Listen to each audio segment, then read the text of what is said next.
how do kids spell love? Yeah, I Time, remember that. with time, Yep. you know, that is the currency of children, having that time with you. As dads, we have a ton of priorities that pull us in many different directions. We are not alone in this, and because of that, we should share what works and what doesn't work. We need to be our best selves first. Then we can be the best husbands and dads that we can be. The best way to share these tips is through the Ambitious Life podcast. My guest today is Matthew Wells, aka Basic Dad Stuff. What's up? So, What's up? dude, I'm so excited to have you on this today. And just tell the people, I know who you are. They may not know who you are. So, what do you do? Where do you live? Let's go from there. Sure, man. So, yeah, like you said, Matthew Wells, I live down here in the South, if you want to call it the South. It's Jacksonville, Florida, down here in the tip of Florida. Really, it's the north, but been here for a long time. And I'm a lifelong, for the most part, Floridian. And people probably know me, like you said, as the Basic Dad Stuff guy on LinkedIn. It didn't always start off that way. It started off as the business technology warrior, and then it kind of went from there and became something else. So, it evolved as I continued to do more content about what I really am passionate about, which, yes, there's parts of that is work related, but most of that's about my kids. I'm a dad of four. I have a 9-year-old daughter, a 4-year-old son, and twin 1-year-olds. I call giant slayers, my minions, my mighty men. I got a lot of different nicknames for them, but all those nicknames built and serve the purpose of building them up and making them believe that they are here to do big things.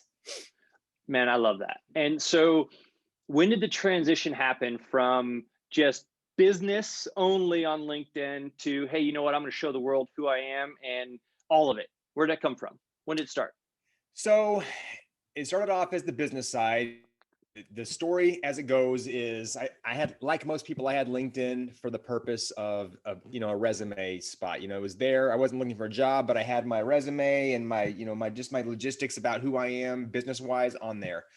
And it was, I guess it was around January of 2019 that I was at one of our annual kickoff meetings for my company down in South Florida. And we were doing this exercise where we're going around the room, and we were doing this thing where everybody had to stand up and say, my name is Matt and I am. So it was the I am exercise, and then finish that I am with not a sentence, but just, a word, a defining trait or character, what you are, who you are. Well, I was in the back of the room, and I was sitting there for a little while. Fortunately for me, I had to think about it and mull it over in my head. I'm going, man, what am I going to say? What am I? What am I? What am I? And my defining traits that I think about for myself, I'm a guy that I'm a pretty machismo individual for the most part, but I love epic movies and battle type stuff and war things. And you know what? I'm a warrior. I'm gonna go with warrior. So to me, finally, I stood up and I said, well, my name is Matt Wells and I'm a warrior. And I yelled it out, and everybody at my table jumped, and the whole room kind of startled everyone, and everybody laughed. And I sat down, Yeah. And as I sat down, I was like, man, I really like that, actually, that the warrior, how can I use that? And I said, I'm gonna be I'll be the copier warrior, something like that, or the technology warrior.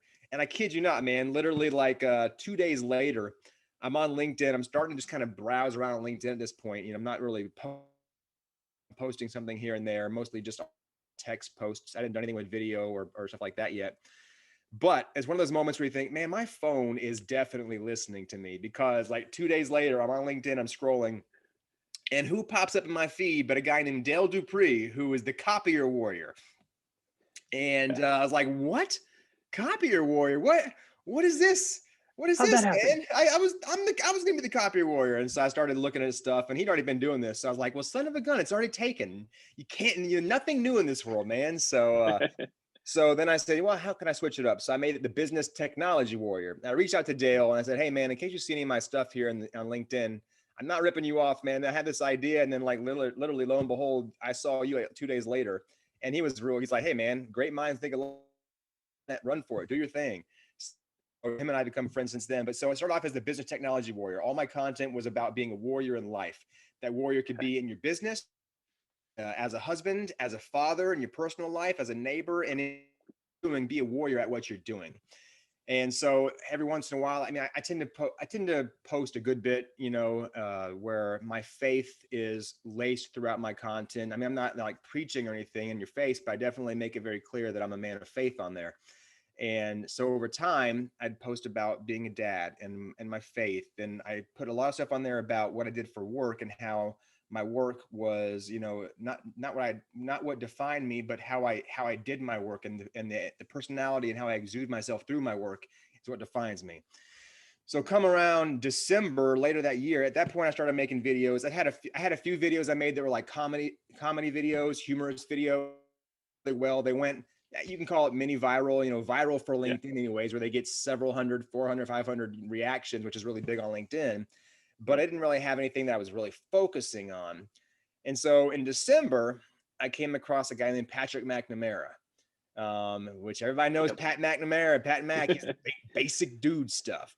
And it was literally, I didn't come in like 9, 10, 11, 6 months later. I literally found him on his first video. I didn't realize it was his first video, basic dude stuff. He's done a lot of other stuff outside that. And he's a legend in his own right for all kinds of stuff. Basic dude stuff. He had just started, and it came through my feed. And I was like, oh, I love this. This is my kind of stuff right here. And as I thought about it, I was like, basic dude stuff, man, I could easily do like a basic dad stuff. That'd be easy to do. It's very similar. And I could, my mannerisms are very much like his anyways. I mean, I'm always got my eyebrow up, and I kind of voice. I mean, I have a very similar inflection that he has just already naturally. So I reached out to him before I did anything. I reached out through a direct message. I said, hey, Pat, Matt, you don't know me, but I love your video here, man. And I got an idea for a spoof called Basic Stuff. And I would give you credit for this because it's, I got the idea from what you're doing, but I just want to make sure it's okay with you before I did anything like that. And literally a few hours later, he sent me back the thumbs up emoji. That's my reaction. That's my green light. It's like, all right, dude, I'm gonna go for it. Put together a basic dad stuff compilation over the next few days, put it on a Wednesday, and it got a great reaction. People loved it. You're like, this is great stuff.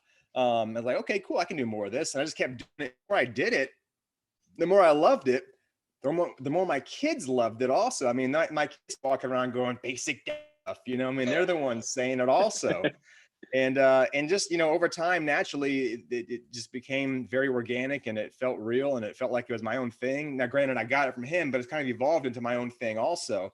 But I found as I was posting these videos that as I did that, more and more and more naturally, mostly evolving towards being about being a father. And it started being about being a husband, and about inspiring and building your kids up and encouraging and being the best father you can be. And that's just, suddenly I realized, I mean, I was always passionate about being a dad. I mean, I've got a 9-year-old daughter, so I've been a dad for a while, but I never thought about it in terms of, helping other men be better dads and stuff too. So the content just started going that way. People really seem to appreciate. And I get a lot of great reactions and messages from people where it really, really helped them, or really inspired them, or encouraged them. And to me, that's striking gold, striking oil right there. When somebody sends you a message, says, "Hey, man, that video you put out today, I needed to hear that, see that. That just hit me in a place where I'm in a rough time right now. So thank you for the the inspiration, or for lifting me up through a tough time." And I'm like, that's awesome. So yeah, I mean, I still.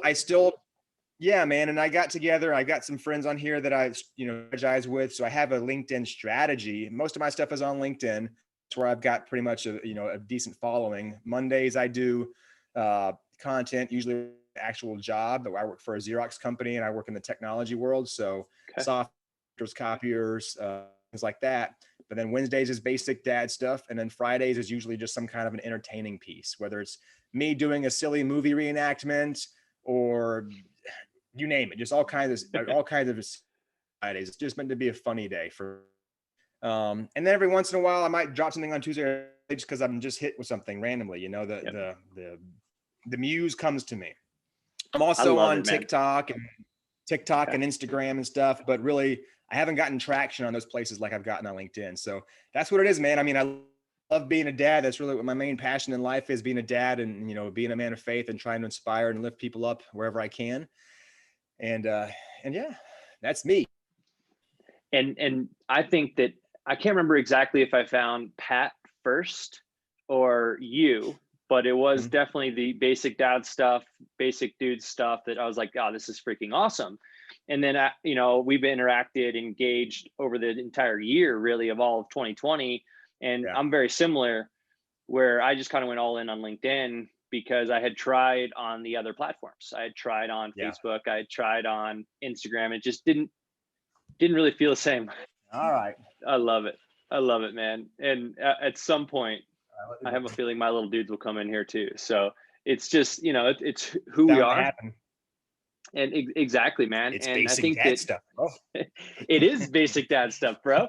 And, yeah. I think that that's why we connected so much, is just being dads and being husbands. Yeah. And yes, we have the real life and the job that pays the bills and things like that, but LinkedIn definitely seems like it's becoming, I don't know, it's my favorite platform. I spend the Yeah. most time on it.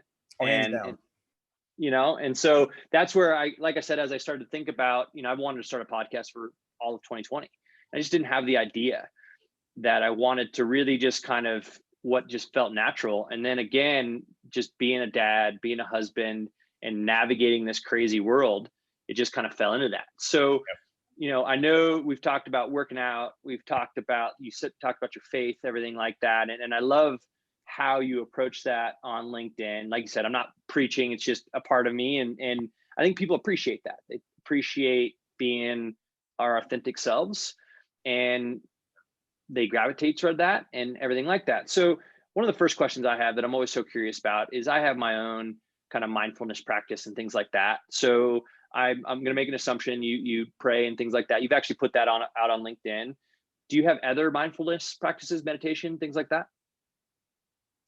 So for me, meditation is just things that get me fired up and there are a release or a connection for me. So yeah, I mean, my days, it's not perfect. Every day doesn't like it to, as far as when the alarm goes off, but I'm pretty good about it. But my alarm goes off at 5 a.m. and I usually get up and I have my own personal quiet time, some time in the Bible and prayer and just, my own little personal meditation time there. And from there, I'll dive into doing some cardio, some HIIT training to get my heart rate up, me moving through the day. And after that, most of the time I have for lunchtime, some people go out and eat at a restaurant. Some people do whatever, or sit at work and do some, lunch. I go to the gym. I have a lunchtime session. So I go to the gym, and that for me is meditation as anything, man. I mean, putting my headphones in and really just zoning out and hitting the weights hard. That is meditation for me. I mean, that's a release. It's reviving and rejuvenating. And I leave the gym afterwards just being fired up even more, for the rest of the day. So yeah, I mean, that's really my two big things, is my quiet time and my gym time are really my meditation. No, I love that. As I like to say, that's my favorite bar, is the barbell. Yep. And it never lies. I love it. We can pretend, we're having a bad day or whatever, but the iron never lies to us. It always tells us where we are and everything like that. So I love that, man. What do you know now that you wish you knew starting out? Oh gosh.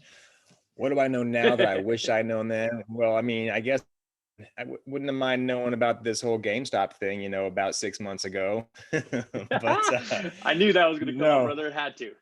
yeah.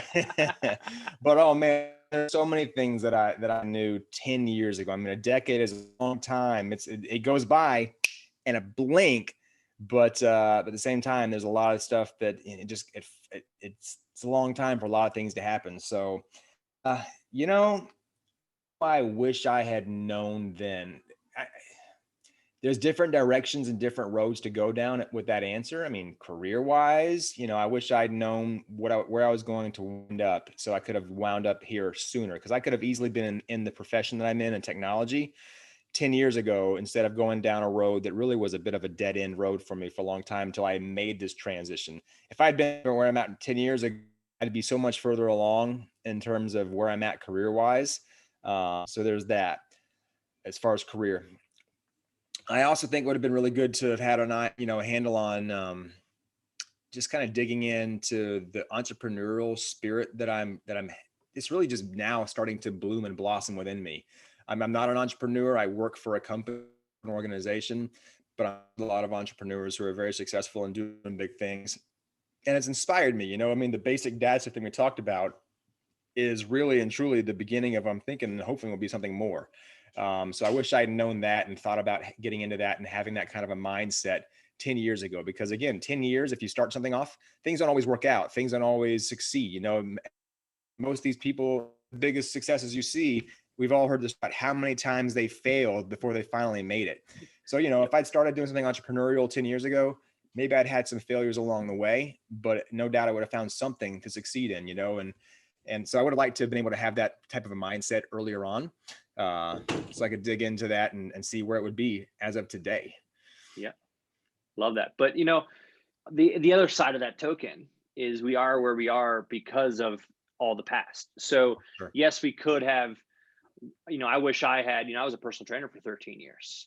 Mm-hmm. And then now I'm in finance. And so could I have started that earlier? Sure. Yeah. But I wouldn't have had all the skills that I do that now from all that experience working with people. So we can kind of look back. It's just kind of a question that I'm always curious about, and things like that. So speaking of curiosity, what's something you're curious about right now? Oh gosh. I'm curious about a lot of things right now. I'm a guy that has said, I used to journal a lot. I don't journal as much as I used to these days. Very rarely journal at all. There's so many things going on. I'm so busy all the time. It's hard to find a little bit of time to sit down and journal.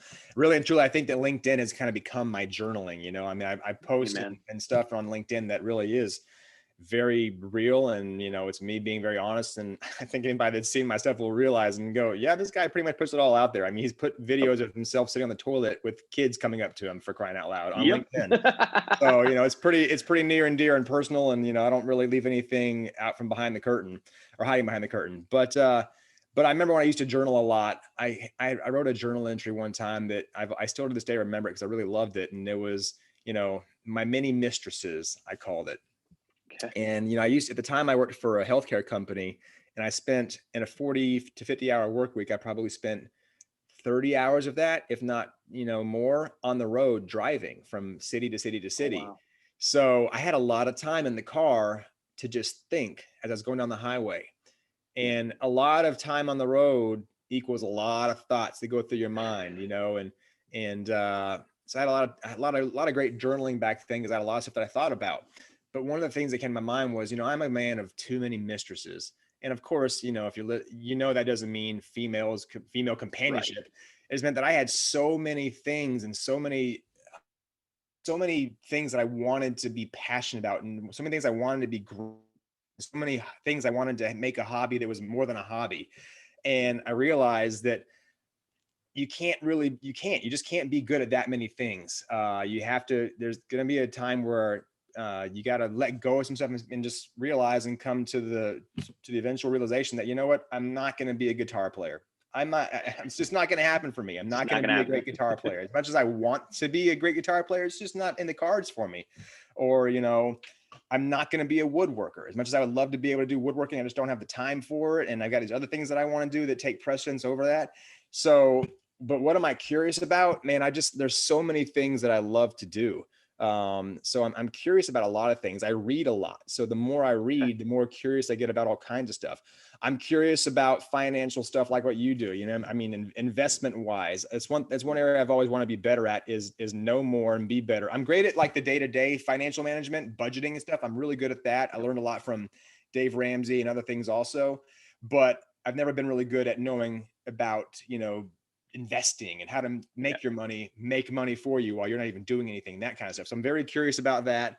I'm always curious about learning more and more in scripture and getting better in my faith. I'm curious about, how the human body and genetics and fitness and nutrition and how all those things interline and work together. So gosh, it's more like, what am I not curious about? I mean, I'm also really into personal defense, personal security. I mean, it's no secret I finally put it out there on LinkedIn that I've got, I'm into firearms and stuff. So I'm curious about, safety and firearms and how to be more safe and how to be more vigilant about that as a sheepdog, not a sheep. So yeah, I mean, for me, it's just more about, I have so many mistresses, so many things that I'm Yeah, curious about, so many things that I'm interested. Hard for me to really hone in and focus on any given one of those and that's awesome. capitalize on them. Well, I think that that's just part of it. I think that as we go throughout life, being curious is huge. And like you said, the more you hone in on certain things, then you can master them. But then you also have to go down that rabbit hole a little while to go, okay, I learned enough, move on. Mm-hmm. And when you put out that video, about personal defense and stuff like that, I personally loved it. And just more so because it's like, again, you are who you are, and you either love all of it or none of it, and then you move on. Yeah. So I can appreciate that. So you kind of alluded to the next part. We just talked about mental fitness. Now Mm-hmm. we're going to talk about physical fitness. You talked about your routine. So is that 2 days, 5 days a week, 7 days a week? What's So that it, look like? it changes based on my mood and based on the season, really and truly. It's consistent. So typically 3 days a week as far as heavy lifting. There's a lot of different programs out there. I've done a lot of different programs over time. The one that I tend to go back the most frequently throughout the last 15 plus years has been Bill Starr's 5x5. It's the 5x5 workout program. Monday, Wednesday, Friday.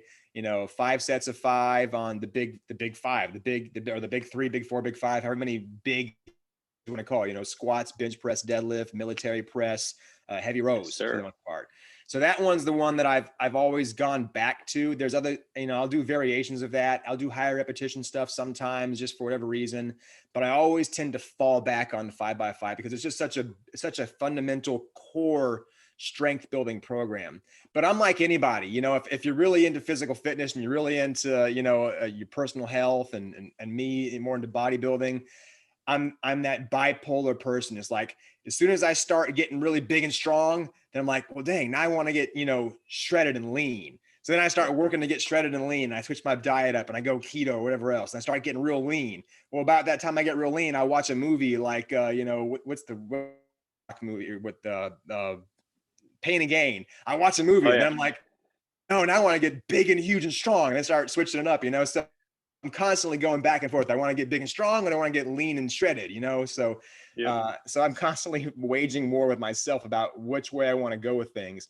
But yeah, I mean, I'm a 3 day a week for the most part, heavy lifting, and 3 to 5 days a week, depending on whether I hit the alarm or not, to get up in the mornings and do HIIT training. So I do about 25 minutes of HIIT training. Sit there and I watch YouTube videos while I do it, and Love that it. it gets my blood up, gets my sweat going, and gets my day started off. That's so awesome. And so I also do 5x5, Monday, Wednesday, Friday. And same thing. I always go back to it. One thing that I've messed around with recently is doing, okay, squats 5x5, and then I'll hit 20 rep sets of the same muscle groups, but 3 or 4 sets. Cause I always try to hit 100 reps on a muscle group Okay. every single workout. And so if you're doing 5x5, yes, it's heavy, but it's only 25 reps. Right. So I always go, okay, what's another 4 sets that I can do to get to that 100? And then I also do the HIIT stuff. Since most of the time my workouts are in the morning, except for if you saw my video earlier this week, I've switched to the afternoons Okay. just to more sleep. I was trying to get the kids to bed earlier. And so I'm up at 4:30, and it wasn't working out for me. I'm like, you know what? I've done this for 4 years. I've been super diligent with it. Let's see what kind of that mid-afternoon workout's like. Right. And it was in my basement. We're redoing that right now, so now it's in the garage. So that's also part of it. It's 15 degrees in there Yeah, it's really cold there. at 4:30, so that was part of it. So no, there's something to be said about being big and strong. And I always joke with my sons that, hey, look, I still want to be able to kick your butt when you're 18. So I got to work up to that as I'm getting there stronger and everything like that. So you mentioned keto, you mentioned shredding, getting diet, stuff like that. What does your general diet look like? Well, year round, it's just pretty much clean eating for the most part. I just came off of January. So here in January, my church does 21 days of prayer and fasting. I think a lot of churches do that these days, but I tend to just go all of January, and I do 20 days of prayer and fasting. So I cut a lot out, and for me, it becomes a bit of a, over the course of 30 days. So I start off by cutting out, eventually right off the bat, I'm like, okay, no fried foods, no sugars and sweets, no carbs. So I can still eat meat and stuff though. Then like the second week I cut out pork and beef. So it's just fruit really is all I'm eating, and nuts. And then for the last 2 weeks, I go straight Daniel fast, where it's just vegetables and fruit and nuts really for the last couple weeks. And Wow. I admit I make an exception for whey protein, even though that is technically dairy. You shouldn't be eating dairy, but like I gotta get some protein in, And I'm not doing soy protein because I don't believe in soy protein. Yeah. But yeah, so I go real hardcore January just to kind of do a dietary reset to cleanse my. It's like cleansing myself. I'm getting a good start off for the year, and I usually roll from there into keto. So I go keto for I don't know, a couple of months, a few months really, and then at that point, eventually I'm like, okay, I'm done with some carbs, and from there I just eat clean. I use the MyFitnessPal app on my phone to keep track of things for the most part, and I've got my macros, how much protein I want, I know how much carbs I want, and fat I want in a day. And I'm not a believer in no fat or low fat. I'm perfectly fat in my diet as long as there's a healthy balance for the other macros. So yeah, I just eat a clean, healthy bit diet for the most part, where as long as my is not exceeding or going above and beyond what I'm actually taking in. Oh, wait, other way around. As long as my intake's not going above and beyond my expenditure. Yeah, had it backwards there. It's all about the calorie balance, man. Make sure that I'm not taking in more calories than I'm expending in a day. If you do that and continue to work out, and you're going to feel healthy and look healthy. I love it, man. What about stretching? Do you stretch much? I don't do enough stretching. And actually, it's funny you say that because I'm in a period where I've been realizing that and recognizing that the last few weeks because I've been getting back into doing heavier squats. I kind of took a bit of a break on squats for a while because I've had some lower back issues. Not debilitating or anything, but just enough discomfort. Like, yeah, I'm gonna take a break from squats for a little while, at least heavy squats. Yeah. So I've been trying to get back into doing heavier squats, and you realize real fast how tight you are. How tight your legs are, your groin is, your hammies are. So I've been trying to get into doing some stretching. For my legs primarily. Yep. And I was a pretty flexible guy growing up. I mean, I was in Taekwondo as a kid, so I started off being pretty limber. And I was always really like flexible for a guy. I remember I could almost do a split when I was a kid. Never could do a split, but I could almost do a split. Meanwhile, now my 9-year-old, my daughter, she can do a split like it's nothing. She's like, Dad, look at me. Like, yeah, it looks painful. Yeah. But yeah, so I don't stretch as much as I should, though. I recognize that because stretching really and truly is more important than people really give it credit for. Absolutely. And I think that, it's something that I try to do kind of my pre-bed wind down. But I'm not, again, it's like 2 days a week and it should be every day of the week. But I've found a huge benefit from, I just sleep better actually from doing my stretching and things like that. And so, again, going from a personal training job where I'm on my feet for 15 hours a day to now I'm at a desk for 8 hours a day, I've just noticed that everything's tighter and everything like that. So it's and we're not getting any younger. I think that's the key here is like, I said this the other day that I want to go back. If you ask me the question, go back 10 years, I want to kick that guy in the mouth for not laughing at all of the clients. They're like, oh, you're only 35. No big deal. Yeah. Well, now that I'm there, I was like, man, I should have been listening to all the stuff that I was saying 10 years ago. Yep. Ain't that the truth? So, all right, man, let's talk about, as you've gotten older, it sounds like you said 15 years, you've been doing generally the same routine for working out and stuff like that. What has changed as you've gotten older? Or is it the same? It's not exactly the same. Like I said, it bounces around. I'll go periods where I'm not as into it as I should be or as intentional with it. But what has changed? You still mean as far as physical health? Is that what you're talking about? Yeah. Well, probably just the amount of time that I put into it. It's not as easy, obviously, to do it, and it's easier to miss days when you have a bunch of little rugrats and minions running around. So I'm tired. You mentioned sleep earlier. You're getting up, you're doing your mid-afternoon ones now instead of the early morning thing. And that's hard for me because I don't get the amount I know. I mean, I've heard plenty and read plenty about the importance of sleep and how much that plays into your health. I do not get enough sleep, and I know that. I mean, and it's kind of my own fault, but at the same time, well, I guess it is. I mean, extreme ownership, Jocko style. It's all on me. There it is. But I also know that, so I go to bed generally around my bedtime, except for myself, is 11 o'clock. 11 o'clock, I'm supposed to shut down, go to bed. Sometimes I'm up till like 11:30 or whatever, but I get up at 5. So I'm getting 5, maybe 6 hours of sleep at most a night. I mean, I never get 8 hours of sleep. Even on the weekends when I could sleep in a little bit long because I don't got to get up and go to the gym or work out or whatever, or go to work. Even then, okay, well, I could sleep longer. My mind's going, okay, I can sleep later in the morning, which means that I can stay up later the night before. And those are the nights I usually stay up late watching a movie or reading a book or something to like 1, you know, and it was like, okay, now if the kids wake up at 7, got 6 hours of sleep. So one thing I don't get enough sleep, and 10 years ago I got plenty of sleep because I didn't have kids waking me up in the morning and that kind of thing. So I got a lot more sleep back then. So that has definitely changed. I think my body has just kind of adapted, and I'm okay with that.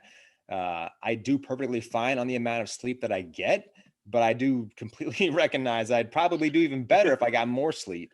But that's probably the biggest change for me, is just the amount of sleep or rest that I get. It's just hard to get rest or sneak a nap in when you can't. A nap in, not a nap, sleep a nap in.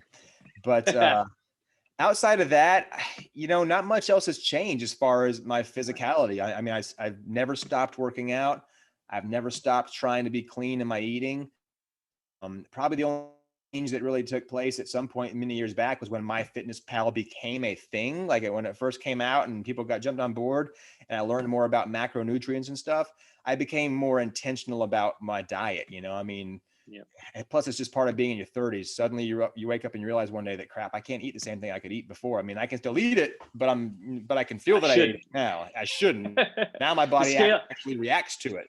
Exactly. The scale tells us. Yep. So, you know, you realize that, and you got to be more intentional with what you're actually putting into your body. So MyFitnessPal really helped a long time. And much like a lot of people probably, my wife doesn't do MyFitnessPal. And for a long time, she got so sick of me just walking around scanning everything with that barcode.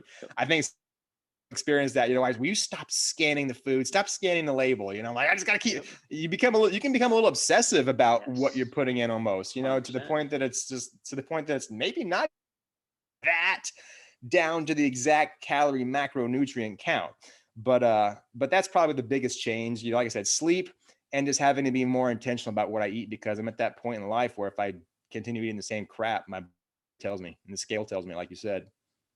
Absolutely, man. And you know, as far as the sleep goes, I'm very similar. You know, like I said, I started doing the 4:30 thing, one, because he's almost 5 now, but when he was really young, I'd get up right before I'd go into training at 6 a.m. I'd get up at 4, feed him, get ready for my day. And then I just kept it because of Jocko and these Navy SEALs and things like that. They're like, get up at 4:30. And that's kind of my quiet time, just like you. And then I'd hit the gym and go from there. And really just recently, I was like, you know what? I want to switch it. Let's see. Because I would say the same thing, you know, like I can 5-6 hours, I go to bed about 10. And so I'm right there at the 6.5. And now with my Apple Watch, I track my sleep. Yeah. And on certain nights, I might get 2.5 hours of deep sleep. And I kid you not, man, this is the first week in who knows how long, let's say 5+ years, that I'm actually getting 7+ hours of sleep. So I totally get it. Now my whole family has actually been sick this week, so I don't know if it's actually helped yet. Let's report back next week. I was just going to say, tell a different, but there you go. That's the answer to that. I mean, I feel great right now on a Friday evening, and you know, so who knows? But I think we just have to adjust to ourselves and stuff like that. So the last little segment here, you've kind of alluded to it, you know, it's financial fitness. You talked about Dave Ramsey. You talked about budgeting. Mm-hmm. One of my favorite quotes, okay, is about compounding interest. It comes from Einstein. And he said, compound interest is the 8th wonder of the world. He who understands it earns it. He who doesn't pays it. Yeah. What does that mean to you? Wow. It means you better start early on. Early start. And you know, then I don't know about pays it, but pays for it for sure. If you don't get started, you're going to pay for it later on in life. If you do get a start, then it's going to pay you later in life. That's about as much as I can make of the say. That's a great, Einstein said that, really? Yeah, dead serious. Wow, Google. that's so out of like the typical stuff you hear from. He's got all kinds of greats. It totally, and that's just because I'm in finance and things like that. It makes sense, and we can really, when we're talking about all of that, mental fitness, financial fitness, physical fitness, the decisions we make today compound over time. And so Yeah. it's just one thing that I'm always curious about, and I always say that he who earns it, well, that's when we're earning it with our investments. And then if he who pays it is when we're on our debts, credit cards, things like that. So what's a common belief about budgeting and investing that once you became an adult, you realized was a myth? Oh, wow. We can come Okay, back here you to go. that. Here's a good one. Yeah. Here's one. Yeah. Actually, now I got an answer for that. Okay. I wouldn't call it a myth, but I would say it's something that I have over time come to challenge. I think I challenge it, and it comes from Dave Ramsey. I'm a huge fan of Dave Ramsey. I'm a huge fan of the zero-based budget. Every dollar has a name. You know how much you come in and how much it goes out. You keep track of all that. But I don't think for a long time I was very much on board. And I'm not saying it's wrong. I'm just saying that in my own personal mind, I challenge it now. I think there's no right or wrong. It's just how you choose to do things. Dave Ramsey preaches very much that no credit cards. Credit cards are evil. Devil, cut them up, be creative about how you destroy it, and send me the video, that kind of thing. Long time I was very anti-credit card. But I think the core tenet behind that is very or very sound. The fact that credit cards have destroyed many lives, countless lives have been ruined and destroyed because of credit cards, because people aren't smart about things. But if you are somebody who is responsible with your finances and you know how to use a credit card and how to pay it off every single month, and you're not going crazy and buying stupid things off credit cards, they are not the enemy. They can definitely be a very productive tool, and things you can use towards vacations and trips and whatever else. We're going on a family vacation starting next Thursday into North Carolina to the mountains where it will snow, and my kids will see snow for the first time ever. But hopefully, but we're paying for pretty much everything we're going to be doing while we are that we've earned over time, so that's money we don't got to spend. And with the credit cards, we pay our credit card off every month at the beginning of the month, and we try to be smart about using cards that have a good reward system. So for a long time, I was completely and totally anti-credit card, that there was nothing good about a credit card. You shouldn't use it. It's just going to cause you financial distress later in life. And now later in life, I've come to realize through people talking about it. My brother actually turned me on to a lot and responsibly. And I realized, okay, that's a myth. Credit cards don't have to be bad. They can be, they can ruin you, but they don't have to be that way.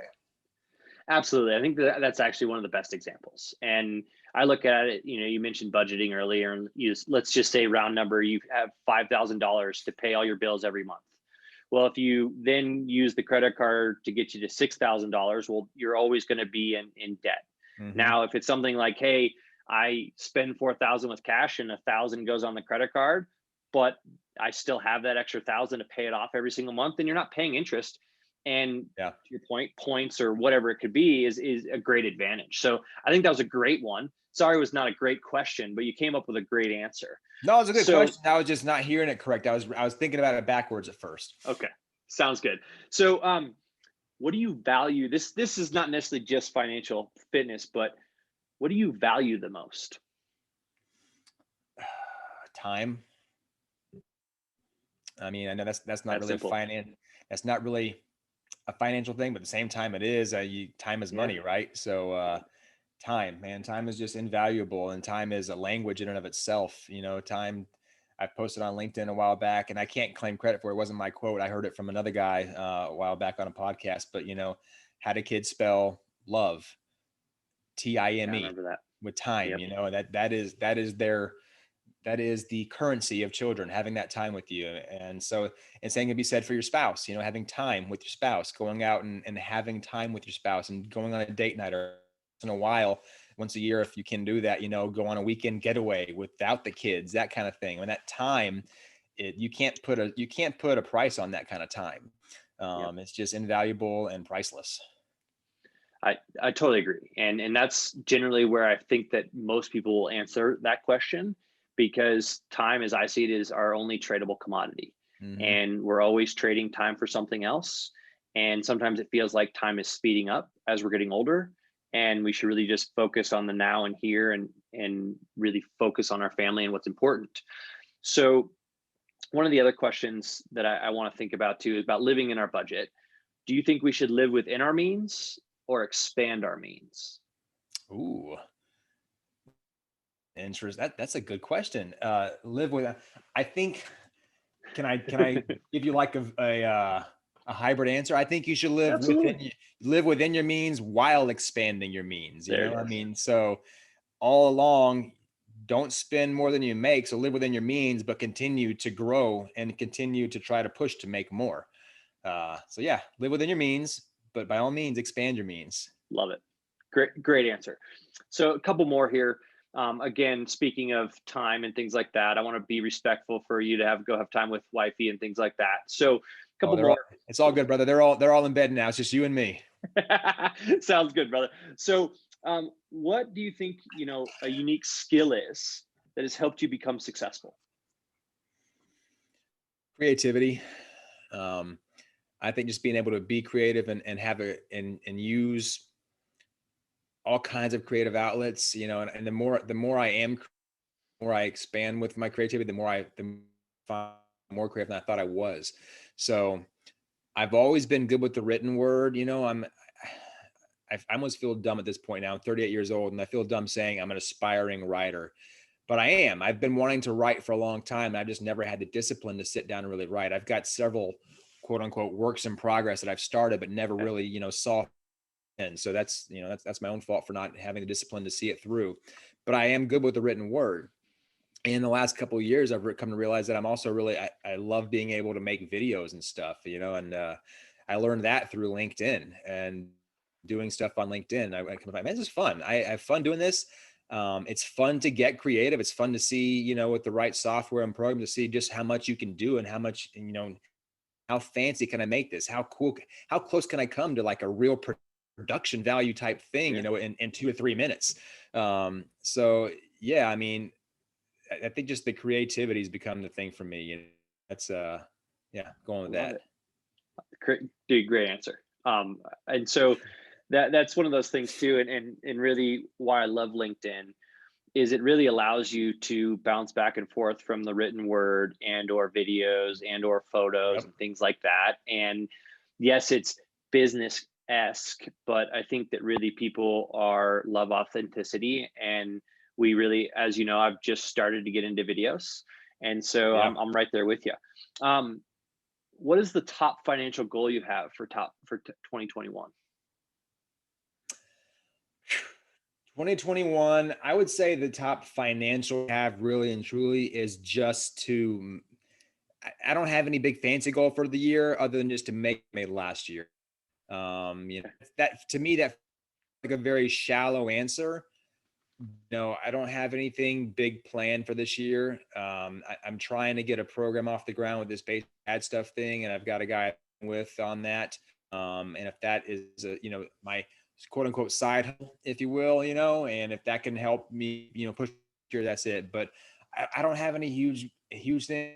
I mean, if nothing else, I guess I could say that one of my good friends, probably my best friend growing up, is he's really he's like he does kind of similar what you do. He's very much he's a financial advisor. He's a VP of something for a bank down here, and he's really really smart when it comes to investing and stuff. And I'm trying to learn more from him. So I guess there's another goal.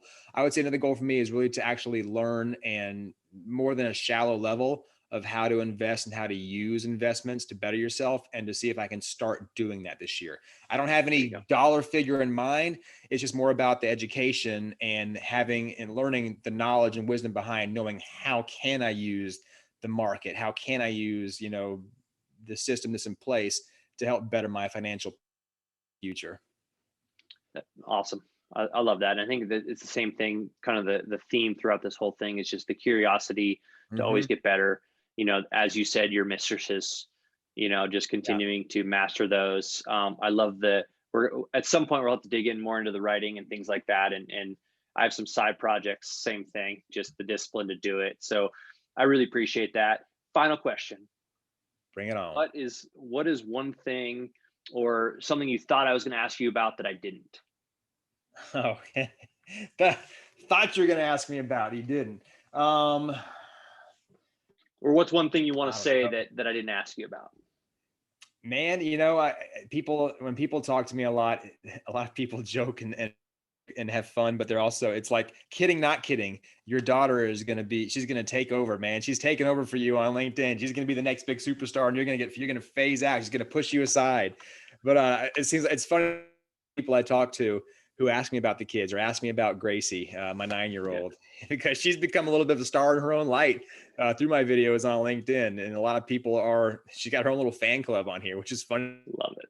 But and I try to tell her that as much as I can without really blowing her head up on it, because, but to that note, one thing that I think that we all should avoid and dodge and be careful about, and something I'm trying to pound into my daughter's head, or my kids' heads for that matter, when the other ones are a little bit older, is just the trap of becoming, too consumed with how many people are reacting to you or commenting to your stuff or liking your stuff. And we live in that world right now, a social media driven world where people are TikTok, Instagram, whatever, and all about the following. It's all about how many followers do I have, and wanting to have those metrics there, And so I'm trying to teach my daughter and to show her and instruct her, hey, it's not what it's about. As long as you're having fun, that's what it's about. You don't worry about how many likes and comments and whatever else you get. But at the same time, just like I talk about when basic dad stuff, I say to people, hey guys, listen, these videos I do or these inspirational posts that I do, they are every single bit as much for me as they are for you. I mean, I say these things to the guy in the mirror. I'm posting it as self as much as I am to you. So, same thing can be said about the likes, the reactions, and just the obsession of how much reaction you're getting. Is I tell my daughter, hey, it's not about that. And I got to tell myself, Matt, it's not about that. Quit. Don't worry about how many likes, reactions, comments, whatever you get. Just put your stuff out there. And, I would say 2021 has been a bit of a shift for me. I really stopped caring about that a lot. I've a few posts that might only get 50 reactions, whatever. I say used to, just last year, December, that would have bothered me. God, 50, only 50, and now I don't care. I'm done caring about that. I mean, putting my there, and I know it's reaching people for those that need to hear it. Even if it's just one person that sees it and feels it and takes something away from it, then it's a successful post. Yeah. And I think that's just it. And that's what I say too. A lot of my written posts and things like that are reminders to myself. And every time I go back in there to respond to the comments, I have to then remember what I posted. And so it's that personal accountability. And as Gary Vee said, we're laying the blueprint of how we've become successful for our children. And we're laying that legacy out as we go. And that's the way I see it is, okay, I want to be 100% authentic so that if they're watching it, they see their dad, who, I am for them and everything like that. So I can really appreciate it. This has been so much fun, man. Yeah, man, for sure. We're going to have to do this again, and we'll end it there. Okay. Thank you so much, man. Man, thank you for having me on, brother. I'm honored to be your second guest following behind your dad, man. So I look forward to hearing what he had to say too. Absolutely.